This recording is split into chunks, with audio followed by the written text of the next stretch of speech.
I'm Bonnie Glaser, Managing Director of the Indo-Pacific Program of the German Marshall Fund of the United States. Welcome to the China Global Podcast.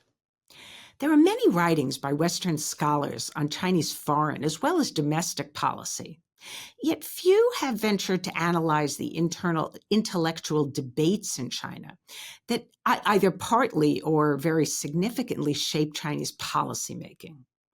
A recent book from the European Council on Foreign Relations titled The Idea of China, Chinese Thinkers on Power, Progress, and People intends to fill that gap. Written by Alicja Bachulska, Mark Leonard, and Janka Ertel, the book presents some of the leading Chinese perspectives on a range of contemporary global as well as domestic issues. To help us further understand Chinese thinking and its significance, we're delighted to have as our guest today Alicja Bachulska. She's, of course, one of the co-authors of the book, and she is also a policy fellow at the European Council on Foreign Relations. Thanks again for joining us, Alicja. Welcome to the China Global Podcast. Thank you, Bonnie. Thanks for having me. So let's start maybe with a general question about what you think the significance is of these intellectual debates in China. Why is it important for us to understand these debates? And why should we take the thinking of these Chinese scholars seriously, since so many people say that Xi Jinping really isn't listening to Chinese scholars in the way that leaders in the past had listened to them more closely? These are great questions. Thanks so much. And I think that to put it really shortly, I would say that one of the key arguments we're making in the book is the fact that if the past 3 to 4 decades have been dominated by the export of Chinese goods, Chinese commodities, the future might be actually dominated by the export of Chinese ideas. And this kind of reality has not been that widely acknowledged in the non-Chinese debate. And what we are seeing as, China watchers being based in Europe, so somehow in between geographically China and the US, we are trying to understand and unpack what these ideas are, why they matter, and to translate them to audiences that are not really watching China on a daily basis. And the assumption is that although some people would claim that under Xi Jinping, China's intellectual debate is only about propaganda, and we are not trying to debunk that. We're just trying to say that although propaganda and the kind of debates that are guided by the authorities are the most dominant, the most visible elements of the debate, at the same time, we are seeing some cracks in the intellectual landscape. And these cracks do not necessarily mean that they can be potentially destabilizing for the regime, but they nevertheless tell us something about the current state of the public debate in China. So on the one hand, we have those who are very much working in line with the authorities, for the authorities. And these intellectuals, we call them China solutionists. But then on the other hand, we also have those who are either on the fringes of the debate, but also outside of China, but trying to be part of this debate, although they are not necessarily geographically located in the country. Overall, we just wanted to bring this intellectual closer to non-Chinese audiences, but we don't want to legitimize all these ideas. We want to make them more digestible to non-Chinese audiences, and we want to emphasize a kind of a sense of urgency that we should treat these ideas very seriously in order to create China policies that reflect China as it is nowadays and not as we want it to be. Great. You conducted, I believe, over 100 interviews in about a 2-year period, which, of course, is really a very significant period. It's, if I understand correctly, it was sort of like after COVID, but you can tell me if that was if it was after the end of the lockdown, which of course may have influenced people's views. But did you find that Chinese scholars were reluctant to share their views? And Do you think you have a high level of confidence that they were telling you what they really think? I think in this context, framing is crucial because there is a difference between talking to people in China and then assuming that they believe in what they're trying to communicate with us. And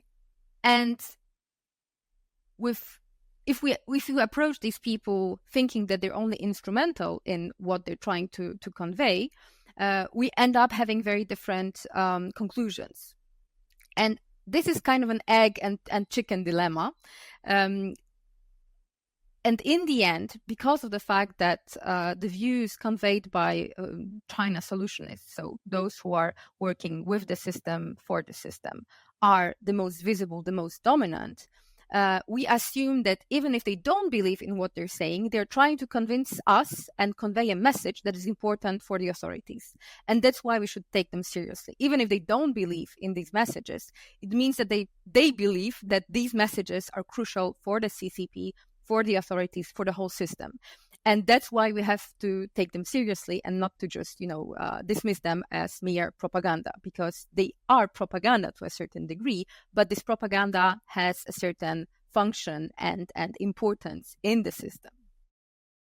Who are the China solutionists, and how do they influence Chinese policy? I'll start with a little disclaimer. So China solutionists as a category is obviously very simplistic. And we created this category for the sake of simplicity and clarity. Overall, under current political conditions in China, the debate is obviously very restricted. And people who want to still be able to participate in this system, they have to adapt. So those who work in the system, they operate within the boundaries created by the CCP. And it has always been the case since 1949.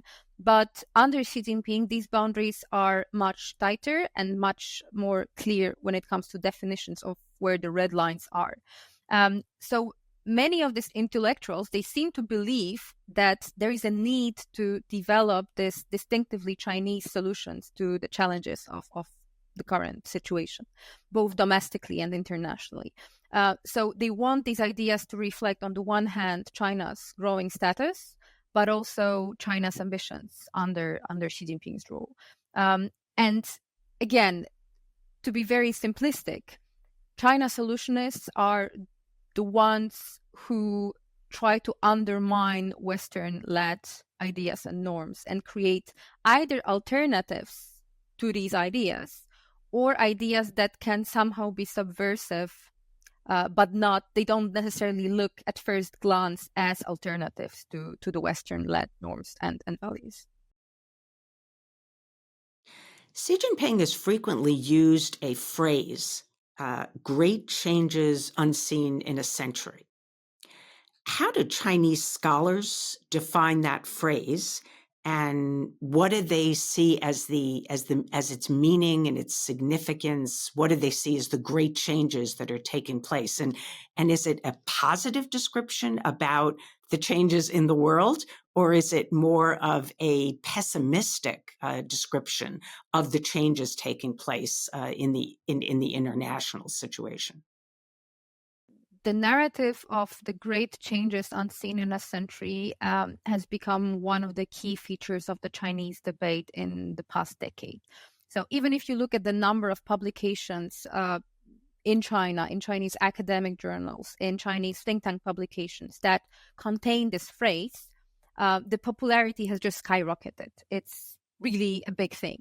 And what they mean by great changes is the fact that we are currently undergoing major shifts happening globally across different fields. It's about politics, it's about economy, it's about security, it's about cutting edge technologies, it's about trade, it's about culture wars. So these changes are basically that they're seen as extremely fundamental for the long-term interests of the Chinese authorities.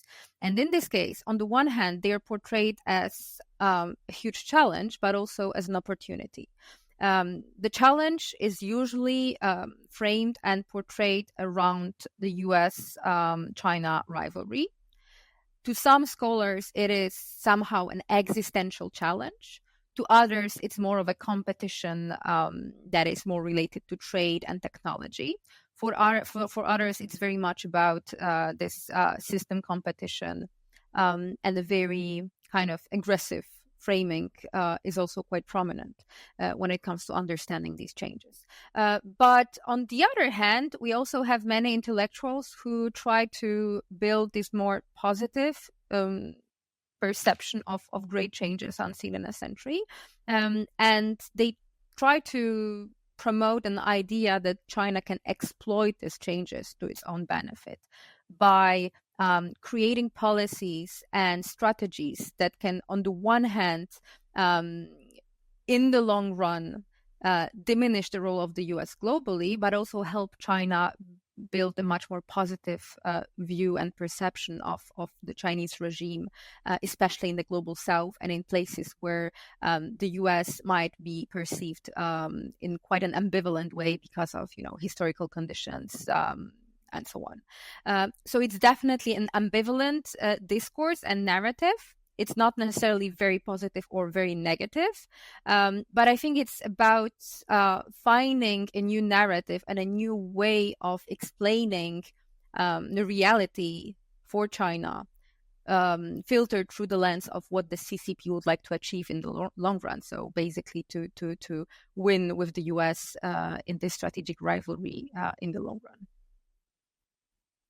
Xi Jinping also talks about the need to strengthen China's discourse power, and that's something else that you write about in the book. Why does this discourse power really matter to China?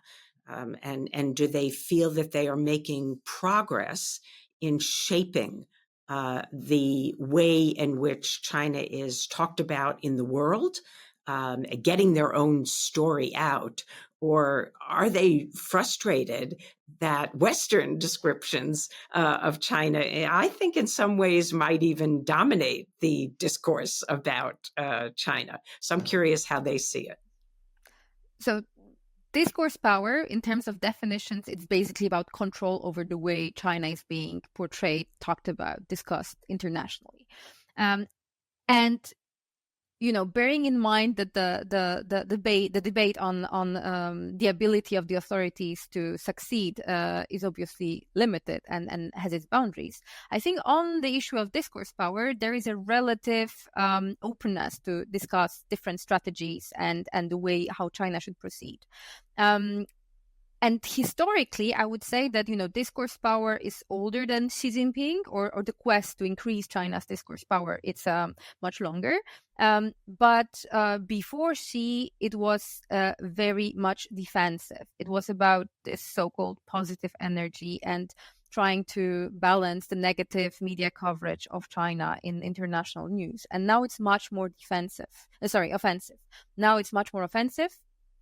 It's about convincing those who are prone to more China-friendly views that China can be an alternative to the US when it comes to global leadership. But it's also about limiting the space for a free debate about China. So it's about making certain voices less visible. It's about sidelining certain arguments.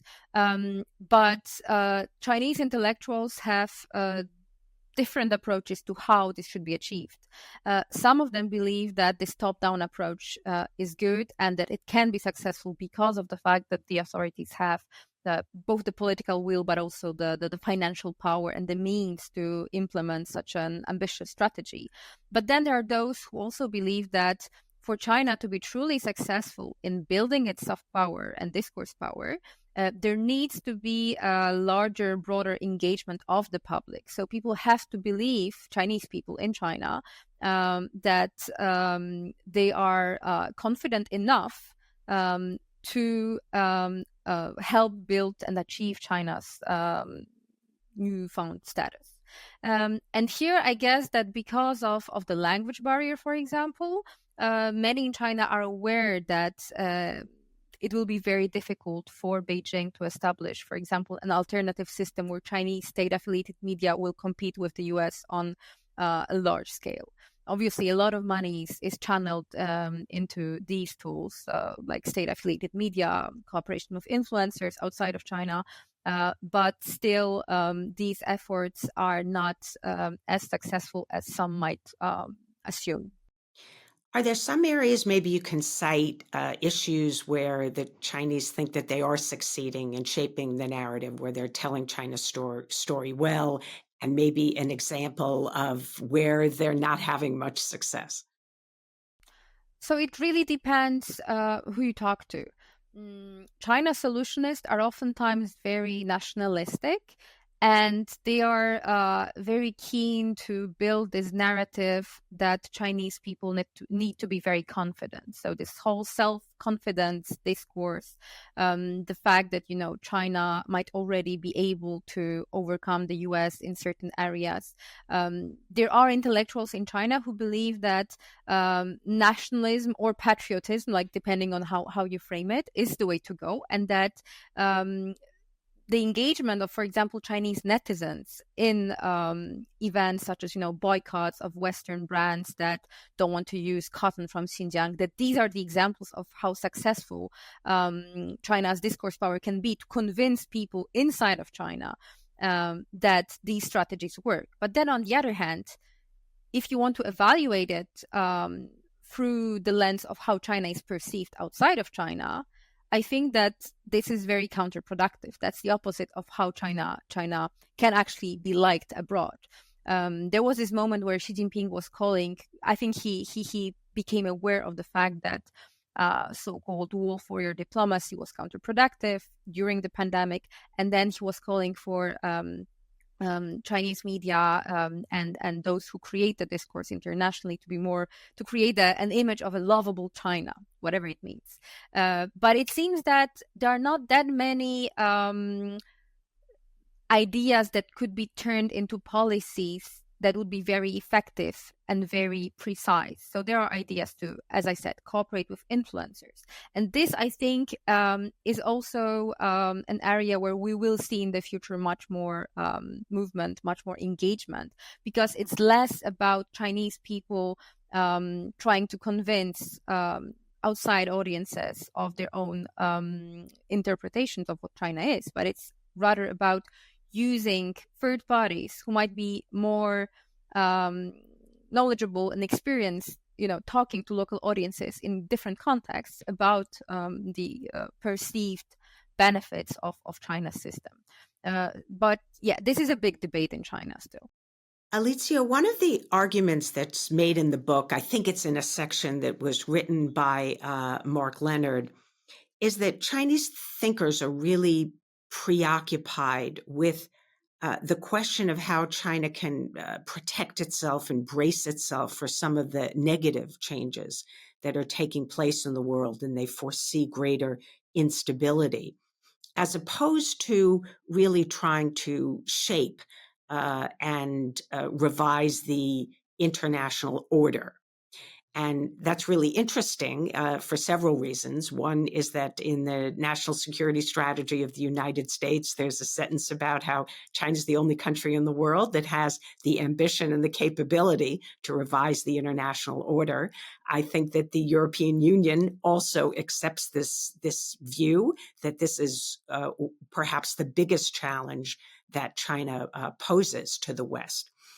And yet, I'm guessing you've probably read the book by Rush Doshi called The Long Game, where he talks about the stages of Chinese foreign policy and notes that China has shifted from blunting the efforts of the West and Western power and efforts to diminish China to really trying to shape international order and create a new international order.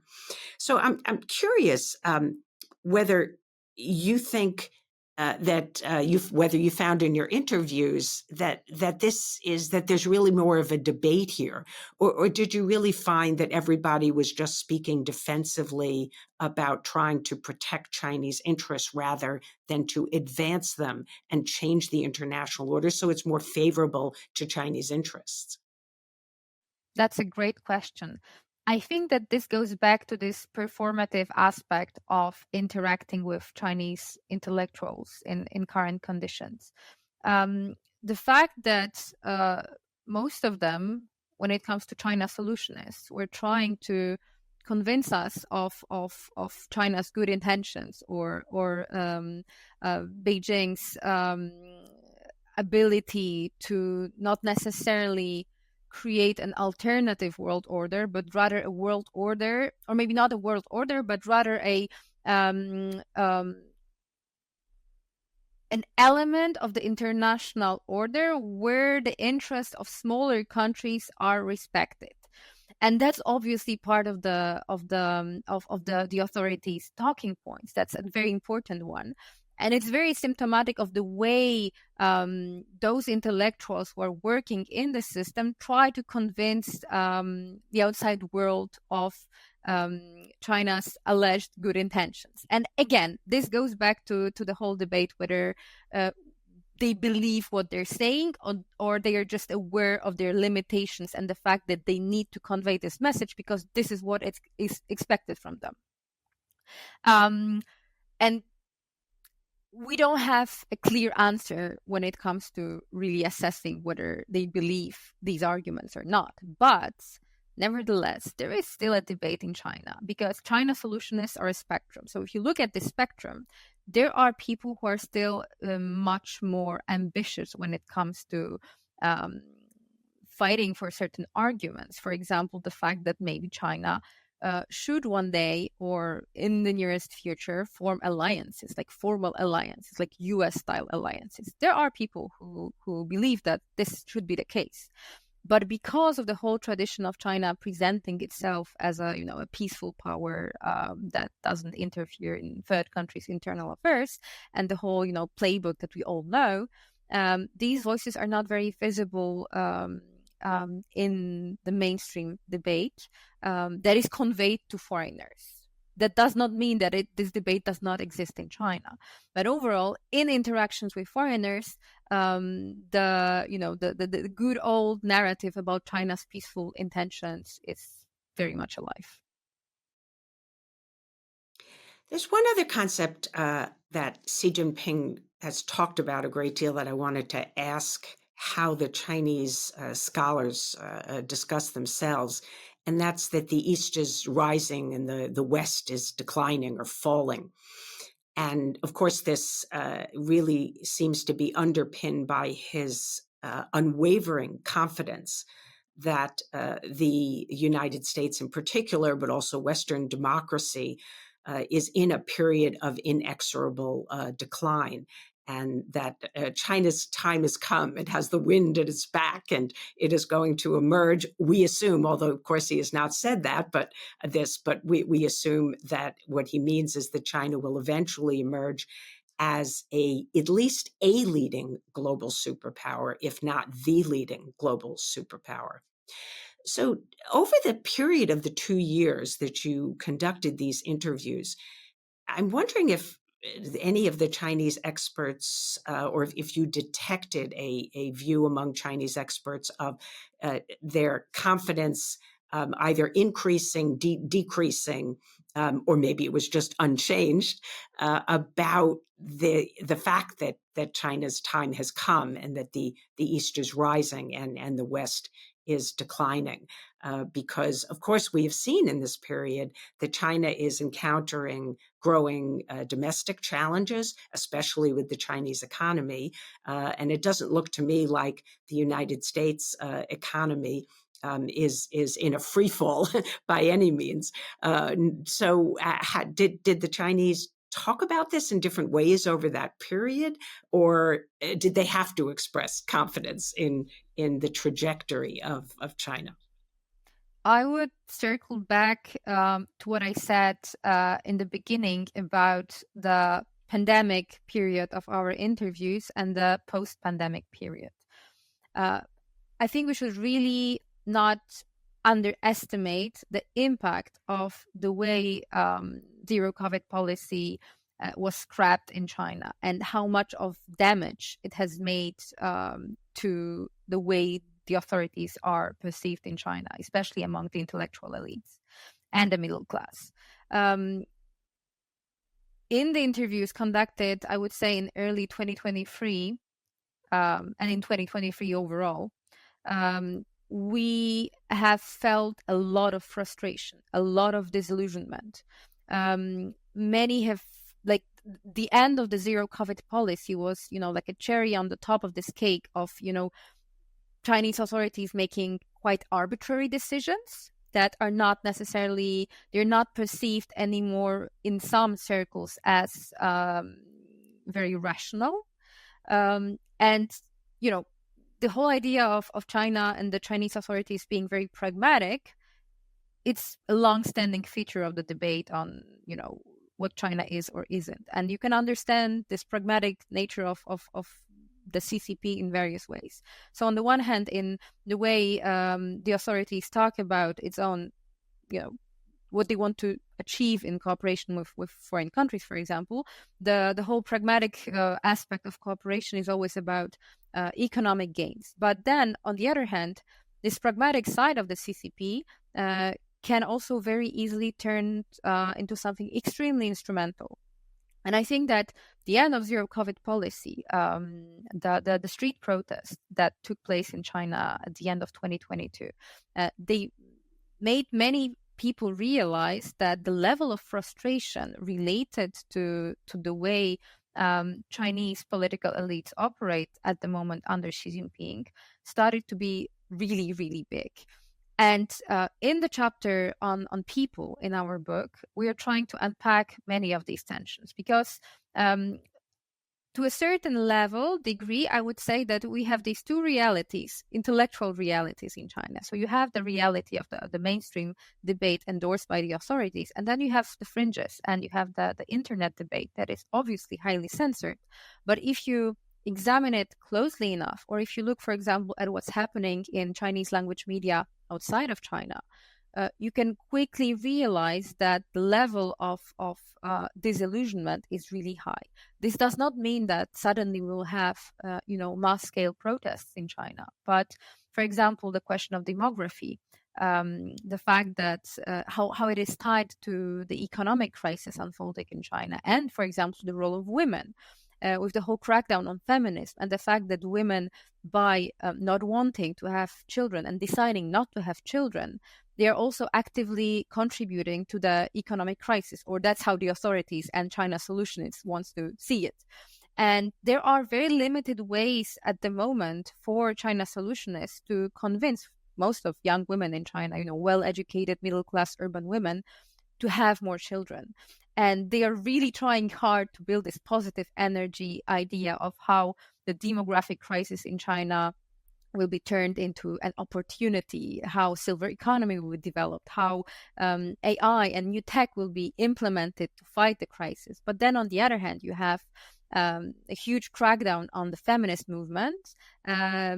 So very little organized feminism. But if you look at the popularity of, for example, certain movies, books in China, it is super clear that women are in a very, very different place, and they are not going to probably help the authorities in implementing these policies.